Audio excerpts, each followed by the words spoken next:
Tons of news this last week about parks reopening, so let's jump right into it. Silverwood opened on schedule on May 30th.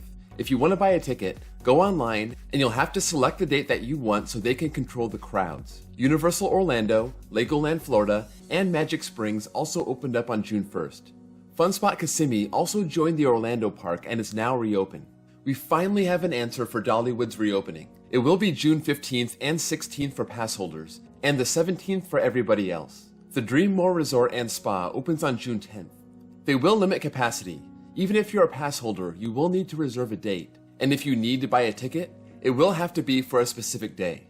Masks will be required for ages 3 and older, unless you're eating, at the water park, or riding the coasters. It does sound like you can take your mask off on all of the major rides. There will be temperature screenings at the gate along with a 4-question health assessment before entering. Also, more physical distancing in queue lines and more sanitation around the park.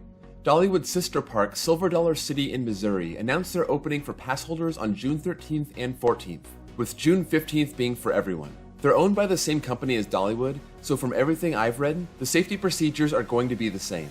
Last week I said that SeaWorld Orlando was going to open up on June 11th, but we hadn't heard anything about Busch Gardens Tampa. Now we know that Busch Gardens will also reopen on June 11th. Reservations are required, and you can start making them on June 5th. Other safety measures. There will be temperature checks at the gate with a 100.4 degree cutoff. Masks will be required for guests 2 and up. Physical distancing in lines and restaurants and animal exhibits, and more cleaning and sanitation. But don't expect Iron Gwazi to be open. With the capacity limits, I wouldn't be surprised if they delayed its opening to next spring, but we'll see.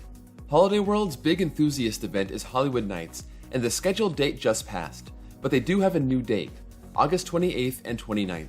I don't see anywhere on their site to buy tickets, so I am wondering if they cut off registration in order to limit capacity for the event. But if you want to go, and you haven't gotten your tickets yet, you may want to call the park and see. Kentucky Kingdom's big event is called Keys to the Kingdom, and it was supposed to take place the day after Hollywood Nights. I haven't seen a new date yet. It seems like they'd want to do it on August 30th, but I haven't gotten confirmation on that. But the park itself will reopen on June 29th. They're dropping their ticket prices down to $29.95 for general admission, and season passes with free parking are $49.95. Existing pass holders for 2020 will have their passes honored for the 2021 season also. Hurricane Bay will also open shortly after. I don't see many details about reservations or capacity limits, just some vague wording about cleaning and safety protocols.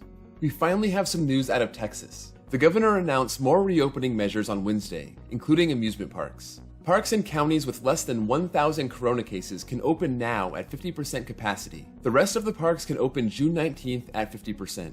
The state is requiring parks to take the temperature of employees and the guests.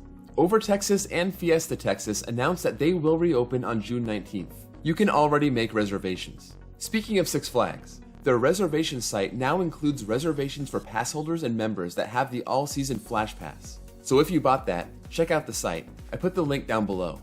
No word from Six Flags Over Georgia. They were cleared to open as of June 12th, but no announcement yet.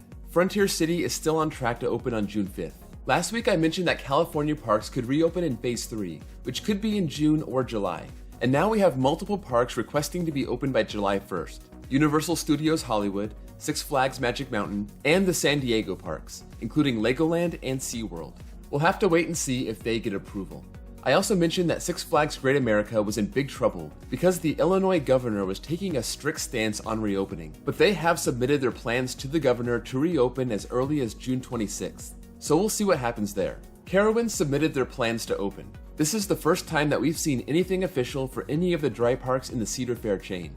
Their Schlitterbahn parks in Texas are looking for a mid-June date at 25% capacity.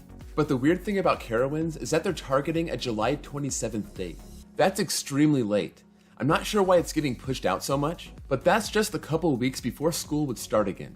Del Grosso's amusement park is a tiny park in Tipton, Pennsylvania, but if you were planning on going this year, they announced that they would not be opening this season.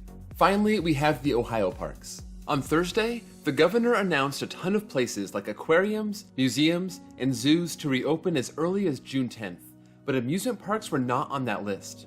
There's an amendment in the works to add amusement parks and water parks, so we'll see what happens there.